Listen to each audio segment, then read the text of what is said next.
Hello everyone, welcome back to my channel. I am Rimjhim, third year BSc nursing student. तो इस video में हम यह बात करेंगे कि यूपी सीनेट का प्रिपरेशन कैसे करें। तो सबसे पहले हम यह जानते हैं कि यूपी सीनेट का सिलेबस क्या है। तो यूपी सीनेट के एग्जाम में पूरे 5 सब्जेक्ट होते हैं। पहला physics, chemistry, biology, English and nursing aptitude. और पर सब्जेक्ट 24 क्वेश्चन होते हैं। मतलब 120 नंबर का पेपर होता है और यह पेपर हिंदी और इंग्लिश दोनों मीडियम में होता है और इसमें माइनस मार्किंग नहीं होती है। और पेपर का जो लेवल है मतलब 11th-12th से ही आता है पेपर। तो हम ये बात करते हैं कि तैयारी कैसे करें। तो सबसे पहले आप अपना 11th-12th फिजिक्स, केमिस्ट्री, बायो तीनों कंप्लीट कीजिए। और यदि आपके पास टाइम है तो आप जो केमिस्ट्री एंड फिजिक्स का जो आपका एक्सरसाइज है, आप उस एक्सरसाइज को सॉल्व कर लें। और कम से कम एक बार केमिस्ट्री, फिजिक्स, केमिस्ट्री, बायो तीनों की बुक को एक बार रीड कर लें। सिलेबस कंप्लीट हो जाने के बाद आपको आपको मतलब क्वेश्चन प्रैक्टिस करनी है। तो आप यूट्यूब पर विजय एजुकेशन चैनल है, आप मतलब उससे पूरे 5 सब्जेक्ट सब्जेक्ट का physics, chemistry, bio, nursing aptitude, English 5 subject का क्वेश्चन प्रैक्टिस कराया गया है। तो आप वो क्वेश्चन प्रैक्टिस करिए और आपने जो नोट्स बनाए हैं वो रिवीजन करिए।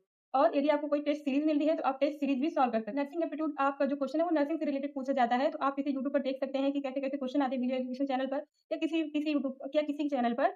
और अगर आपको क्वेश्चन प्रैक्टिस करनी है तो यूपी सीएट की बुक आती है। आप उस बुक को लेकर क्वेश्चन प्रैक्टिस कर सकते हैं। इंग्लिश में आपके मतलब कैसे क्वेश्चन आते हैं? तो आपको synonym, antonym, idiom, homophone, narration, voice और मतलब पूरा parts of speech, noun, pronoun, adjective, preposition. जैसे आपको कोई एक सेंटेंस दे देगा और बोलेगा कि इसमें प्रीपोजिशन फिल करिए। या करेक्ट एडवर्ब मतलब एडवर्ब को पहचानिए, एडजेक्टिव को पहचानिए। एंड और आपको मतलब वर्ड रहेगा, वर्ड को मतलब उल्टा लिख देगा इधर-इधर और आपको उसे अरेंज करना रहेगा। ऐसे क्वेश्चन इंग्लिश में आते हैं। और जो हिंदी मीडियम वाले स्टूडेंट हैं, वो थोड़ा अपने इंग्लिश पे ध्यान दें। अगर आपको एम्स सीबीएसई नर्सिंग करनी है, तो एम्स का जो सिलेबस है फिजिक्स, केमिस्ट्री, बायो। तो इसमें जो इसका जो पेपर पैटर्न है 100 नंबर का पेपर होता है। 30 question physics, 30 question chemistry, 30 question biology और 10 क्वेश्चन में जीके, रीजनिंग, मैथ, इंग्लिश ये सब आते हैं। और यह पेपर मतलब हिंदी और इंग्लिश दोनों मीडियम में होता है और इसमें 1/3 माइनस मार्किंग होती है। और यह पेपर पूरे एग्जाम लेवल मतलब पूरे इंडिया लेवल पर होता है।